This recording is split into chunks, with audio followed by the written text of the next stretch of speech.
Guys Hyderabad వెళ్ళే time అయితే వచ్చేసింది. అన్నీ అయితే సర్దుకుంటా ఉన్నానన్నమాట. వెళ్ళేదారిలో డ్రై ఫ్రూట్స్ అయితే కనిపించాయని చెప్పి తీసుకుందామని ఆగాము. ఇక్కడ డ్రై ఫ్రూట్స్ అయితే చాలా అంటే చాలా బాగుంటాయి. క్వాలిటీ అయితే ఎప్పుడు విలేజ్ వచ్చిన డ్రై ఫ్రూట్స్ కంపల్సరీగా తీసుకొని వెళ్తాం. విత్ బడ్జెట్ ఫ్రెండ్లీ అనమాట. ఇంకా చిన్నగా కార్ అయితే ఎక్కాము. ఈ కార్లో అయితే చూడండి మొత్తం మనుషుల కన్నా థింగ్సే ఎక్కువగా ఉన్నాయి. మాకు అట్లా సర్దేసింది అనమాట. దారిలో అయితే చెరుకులు అయితే కనిపించాయి. ఒక 100 రూపీస్కి అయితే తీసుకున్నాము. చాలా అయితే వచ్చాయి. ఇంకా నాకు బేసిక్‌గా డే టైమ్ జర్నీ అంటే అస్సలు నచ్చదు. కానీ ఈసారి మా అక్క వాళ్ళతో టైమ్ స్పెండ్ బాగా అయిందనమాట. పిల్లలతో ఆడుకుంటూ అలా. ఎంటైర్ థింగ్ ఏంటంటే ఈ జర్నీలో మా బుడ్డోడైతే అస్సలు ఏడవలేదు. మంచిగా ఆడుకున్నాం వాడితో అయితే.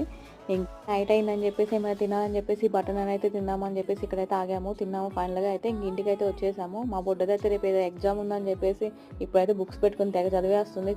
రాసేస్తుందనమాట. ఇంక మార్నింగ్ అయితే వచ్చేసింది ఇంకా. మార్నింగ్ నిద్ర లేసి ఫ్రెష్ అప్ అయ్యి తిన్నామనమాట.